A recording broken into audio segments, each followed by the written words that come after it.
Hi everyone, it's Clyde at Vibrant Soap, and first thing I want to do is show you this shirt. So I'll do a little modeling for you, and there's a reason for this. So you can see that this shirt really kind of seems to move, at least its patterns do. And this was a movement in art around the early 60s, particularly this woman named Bridget Riley, and you might want to look her up. I don't want to include some of her photos because they're copywritten. I really respect that. That's an artist's work, and they deserve to be protected. It's such an interesting thing to have lines placed in such a way that as you look at it, it seems to move. And most of this effect is brought about by varying the width of the bands of black and white next to each other. So the eye really wants to kind of correct it, and you see this movement to it. So you'll see what I mean, and I'll try to put a link to some of her work in the description box.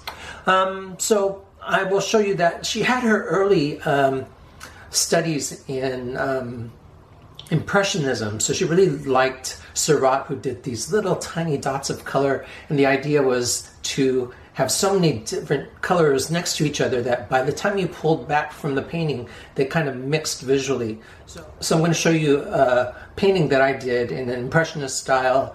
I did a painting of the back canyon behind their house, so maybe you'll see what I mean by the pointillism in that.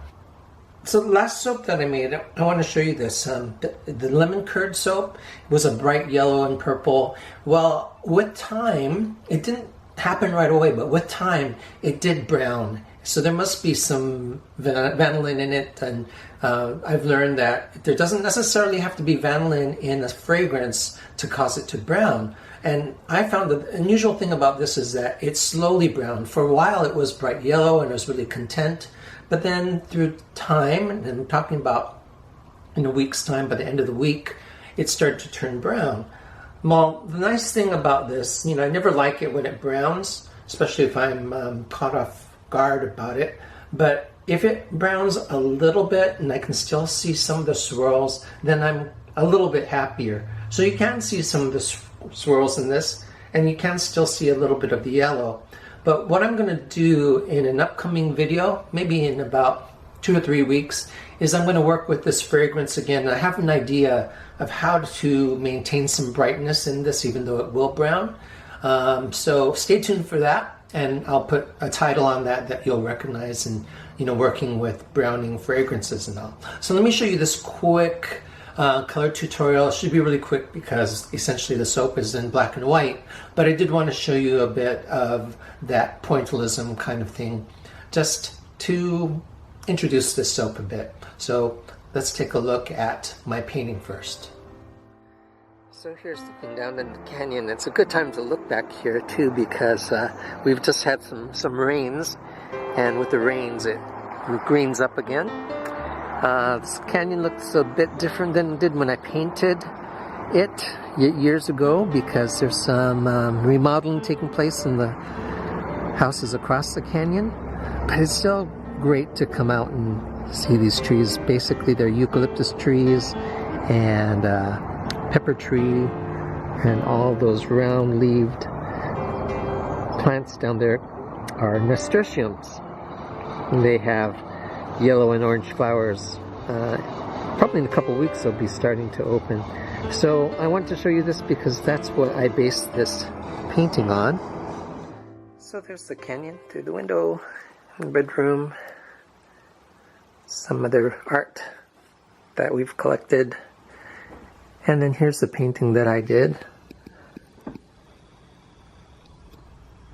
That is of our canyon. And that's done in an impressionist style.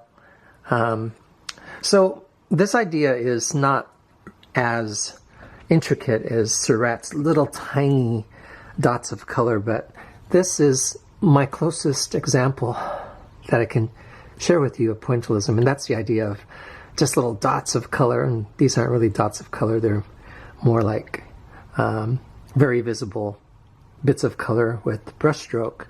But that's the idea of impressionism, and I can see why Bridget Riley, who eventually became an artist, an optical art artist.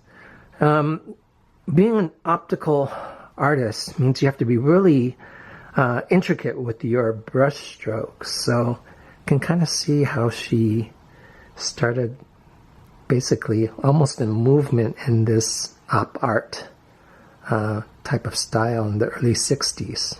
So let me show you my color tutorial and then we'll get on with the soap. Well, here's more of that shirt, and this is the closest thing I can have to show you that idea of op art and this idea of movement. Well, of course I'm moving it right now, but these paintings that I'm talking about, they didn't physically move, but because the eyes can play tricks on you, it seemed like they were moving even if they were stationary. But that's what I based this soap on anyway.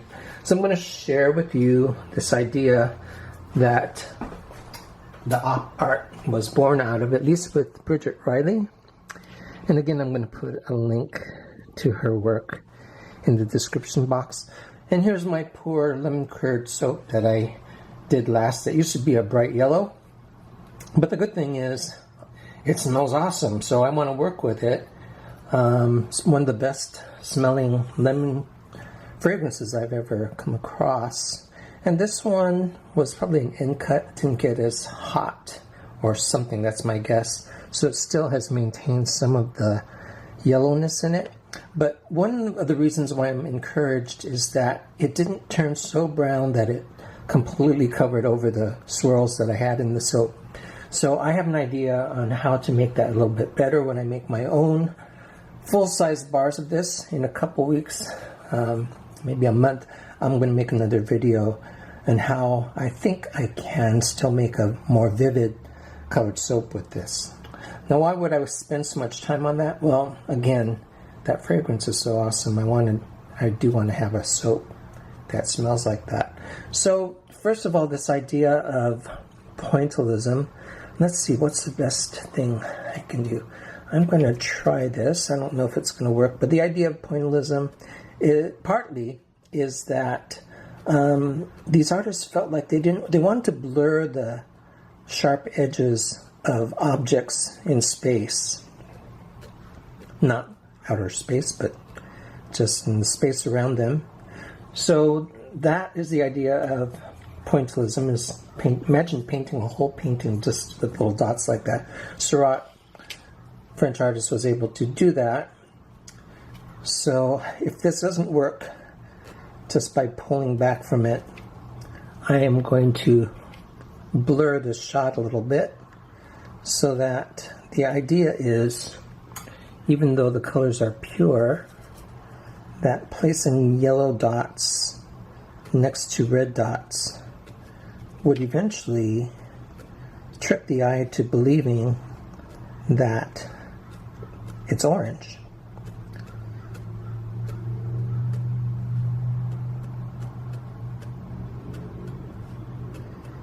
Kind of cheating here just because the paint's wet and some mixing would occur, but you would still see pure red next to pure yellow. So that's the idea of that. But this soap is not going to have any color to it, but I wanted to see if I can approximate without taking Bridget Riley's work and showing it to you without breaking any contracts with copywriting, the idea of what she did. So I'm just going to put a multitude of black lines. The only thing I'm not able to do with this brush is to alter the thickness of the line too much.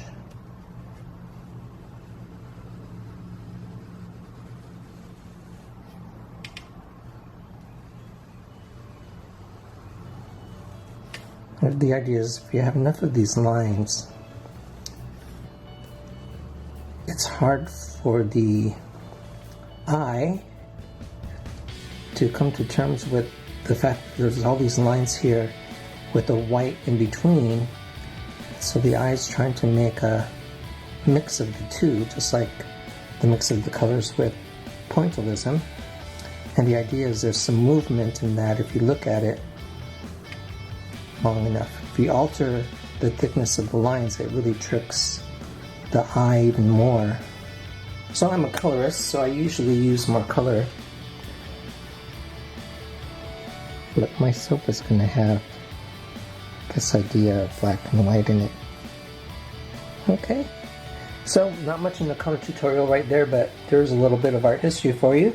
And let's get on with the making of the soap. Okay, so here are all my oils and some kaolin clay. Getting the air bubbles out of there. So I'm just blending the mix before I add the lye.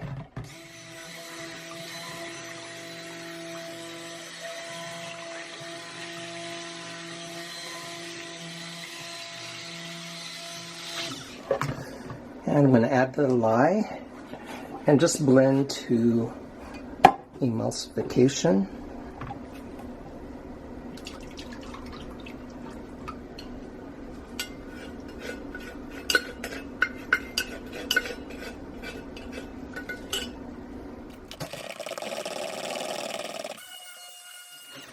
Just making sure there's no oil lingering on the top of the surface.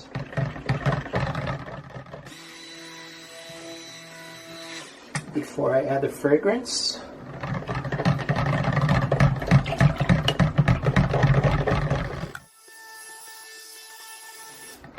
The fragrance is Total Hot Man from Nature's Garden. It smells great.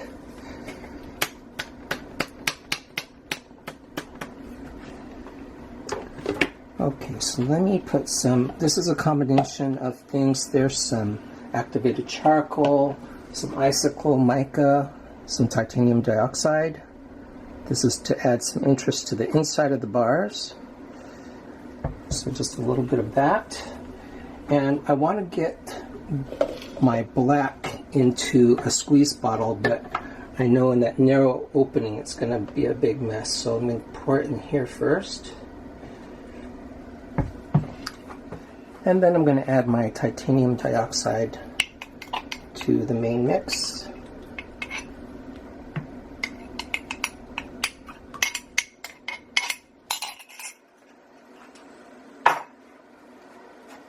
And let's blend that.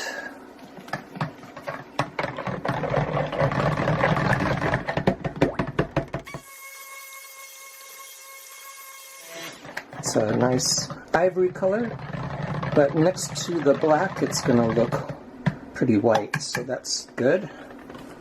Let's get this. Hope it's a nice kind of gray. Let me see if I can help you see this. This should be a nice gray.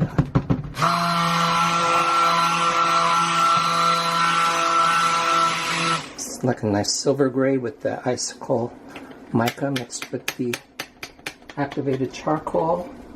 And I've got a little bit of bewitched mica in there too, which is a nice gray. Okay, so let me get this into, that's much neater than it would be if I, okay, so the rest can go into there.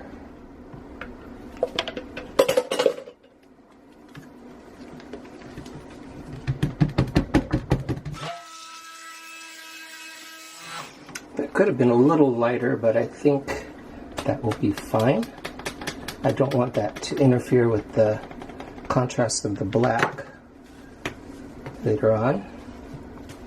So let me shake up the black and we'll be ready to put everything together. Okay, so the first thing I want to do is pour this in. Nice little thin lined drop swirl.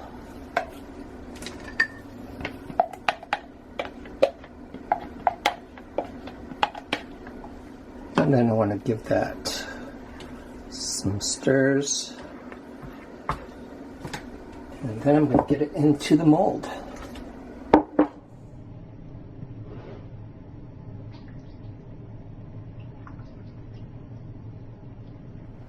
Nice marbled effect.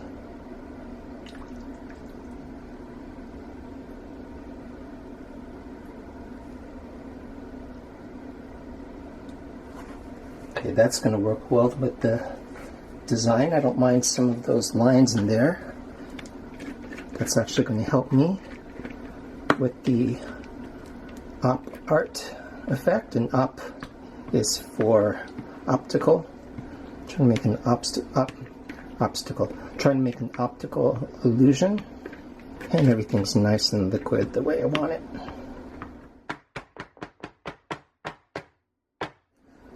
So let's see. What I want to do is make nice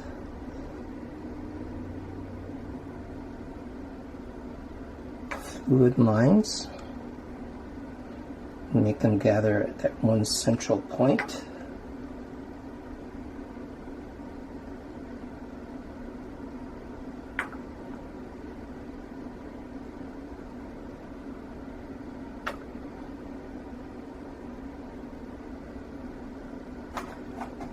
Had to use a squeeze bottle for this. It would have been really hard to pour like this, and I want it right at the surface.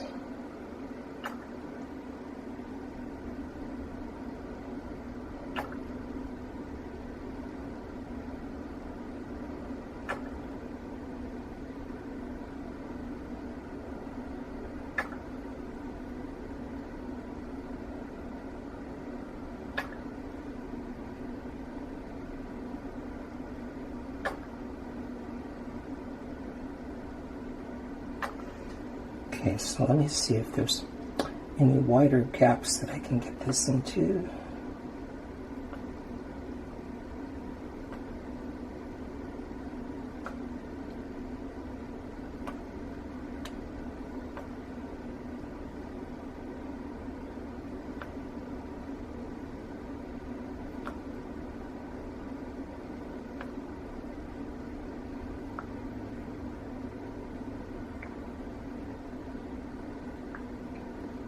I think that's about it. I just want to fill up one of these with the rest of the soap so I don't waste it.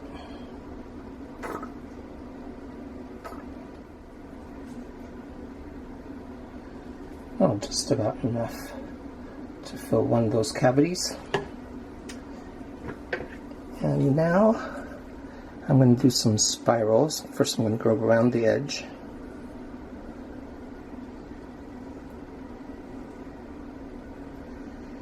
Do one inner swirl.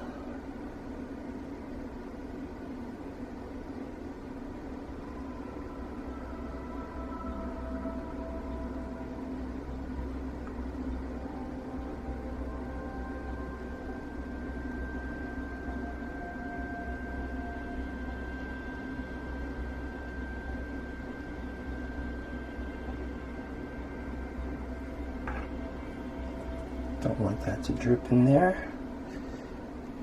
Let's see, anything else I want to do there. I don't want to ruin that. I think I'm going to go on the outside edges just because they're tighter swirls in the middle. So I'm going to just do these figure S's around the edges.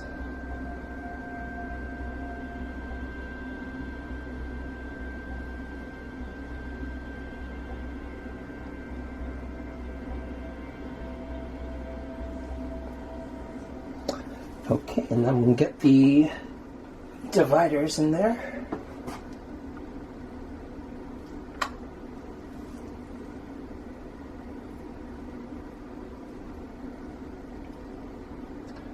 So each of these bars looks different from the others. So I'll show you a close-up of these, and then we'll let it rest overnight and we'll unmold them tomorrow. So I decided that I want some tighter swirls, so I'm just going to go and enhance those a little bit, and luckily the batter is still soft enough for me to do that. So like, to me this one looks a little not so tidy, so if I do the swirls within them, it really cleans them up quite a bit. I've already done this one. Really like how that turned out. So let's do something here.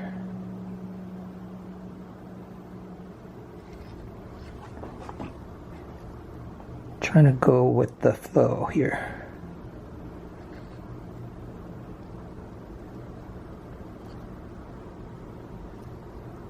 Let's see.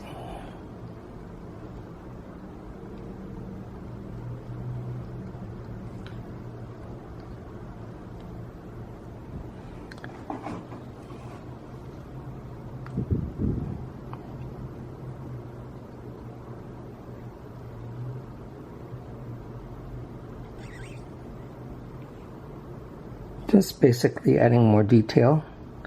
I think I got them all now. I can go to this one that's pretty black.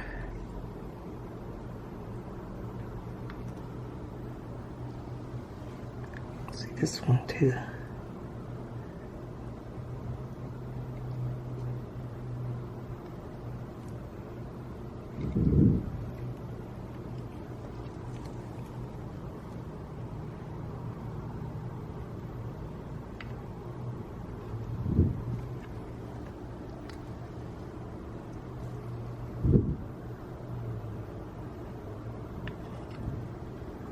Okay, so we will put this away and unmold it in just a few.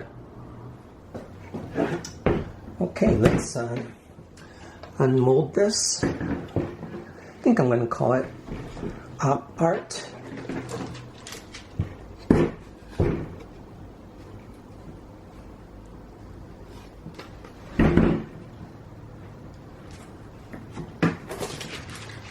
Sometimes I get a little soap between the liner and the wooden mold, and that's why it becomes a little stubborn to come out, but I don't have any complaints about this mold. It's usually so easy to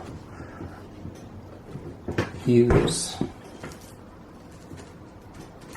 So I'm just pulling at the inner liner, and it's coming out little by little.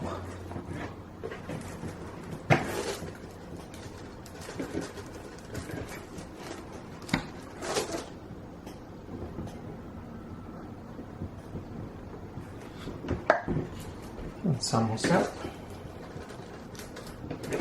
It's one of those things where you tug on one end and get a little bit of it out.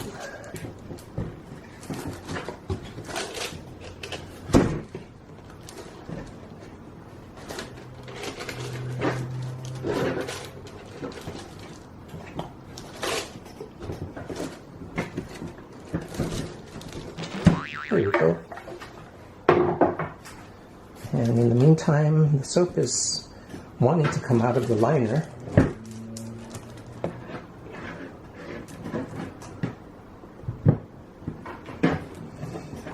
Okay. There we go. It's a little soft too. That's part of the problem.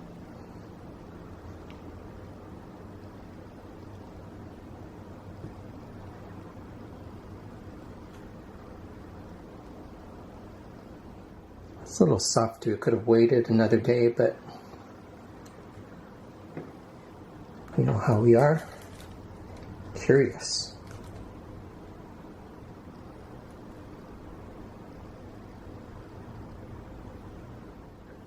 The fragrance is Total Hot Man from Nature's Garden.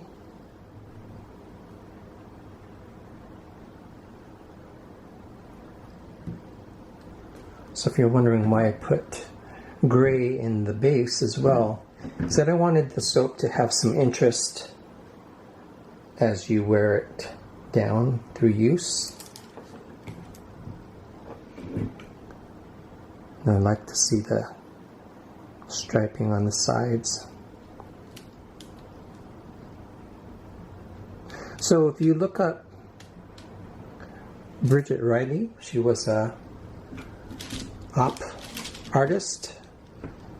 I mean, she made these crazy paintings, graphics, that if you look at it, they just really seem to move. So I wanted to do another soap that was based on an artist's work. And I haven't done any black and white soaps. Have I ever? I can't even remember if I made one. Probably made a zebra looking one before. So this gave me the opportunity to do a black and white soap.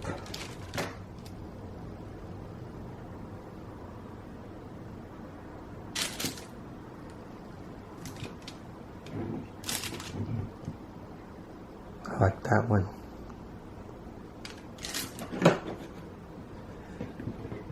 So you just got finished seeing the making of portion of the video, and so I thought I was finished, and then I looked at it after I turned off the camera and decided that I really wanted some tighter swirling. So I did include a little bit of that when I started to do that. It needed a tool that was a bit more thin than the chopstick.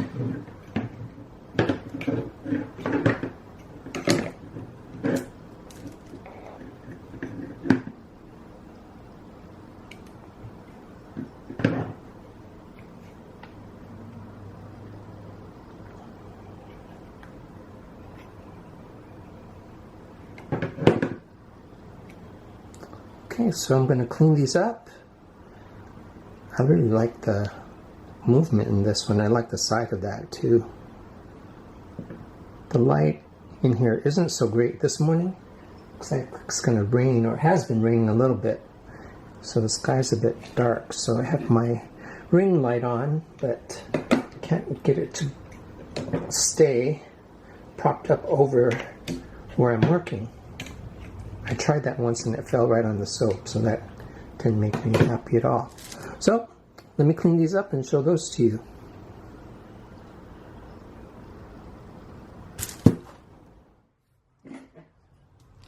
Okay, so one of my subscribers commented and wanted to see how I clean up my soaps. So there are special tools for beveling the edges of the soap, and I do have one on my planer, but I have better luck with a regular vegetable peeler. It seems like I have more control. It seems like there's less friction on the soap this way too, because the only thing touching the soap other than my hands is the blade of the peeler. Whereas the ones on the planers, you're dragging more of the surface of the soap on there. And if it works for you, that's fine. It doesn't really work for me. And it really doesn't work well if your soap is still a bit wet, which this one is. So I really have no business doing this while the soap is wet too, because you could really ruin your soap if you play around with it when it's too wet. You can dent it up and all. So I might just do a couple of these to show what it looks like to clean up the soaps, and do the rest another day. It doesn't really help when it's rainy outside because there's more moisture in the air. And I don't even know if I've been focusing on the soap.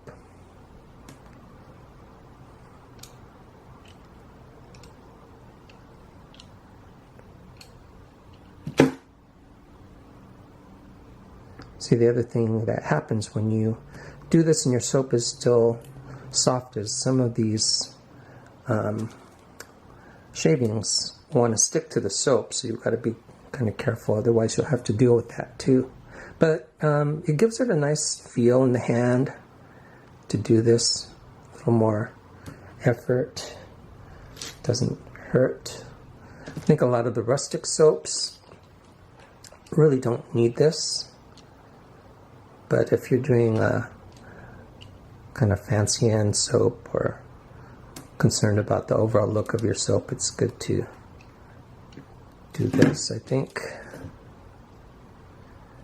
I was trained to do this too in art school, not cleaning up soaps, but I've had art teachers that said if you're going to paint and no one ever sees the back of your painting, it's still a good idea to have your craftsmanship click in and clean up the back of your canvas too. A lot of people are saying, well, no one's ever going to see that, or very few people, but that stuck with me.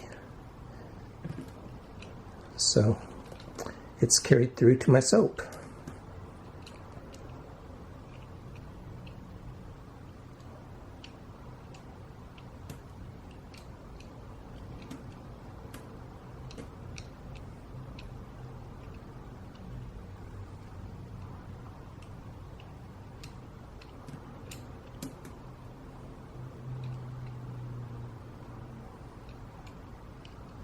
So you can see here where the shaving wants to stick to the soap. If you're lucky and don't push into it, you can get it off of there.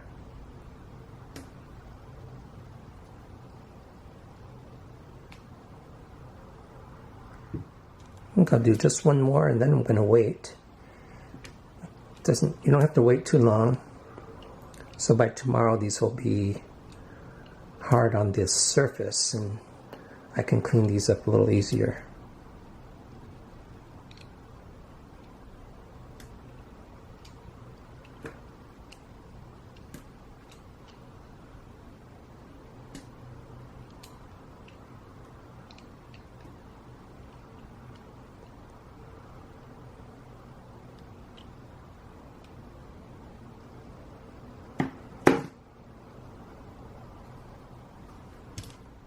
Let's do one more.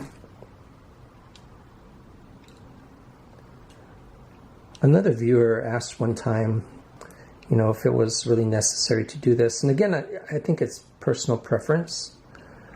But I said, if you have any kind of hesitancy in cleaning up the edges like this, do a little experiment and bevel one of your bars and then leave the other one unbeveled and hold one in each hand and see how it feels to you. And they got back to me and said, you know what, you're right, just kind of feels more finished and polished. So for them it ended up being the case that they did like it once they saw and felt the difference. Okay, so I'm just going to show this soap. You can see that the bit of gray in the soap carried through to parts of this, so it gives a little more dimension to the design, I think, with that gray in there too. Okay, thanks for watching and subscribing, and I've been watching my subscribership go up, and that really does make me feel good. And we'll talk to you later. Check into my Instagram too. I have a lot of the soaps posted there as well, and as well as things that interest me, and also those interests sometimes influences the design of my upcoming soaps. Okay, so we'll see you, and thanks again. Bye everybody.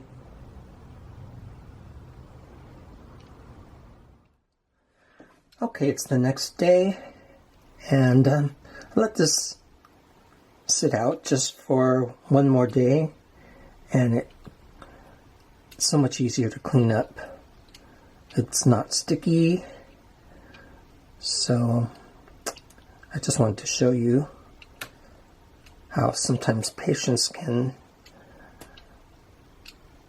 help you out a bit.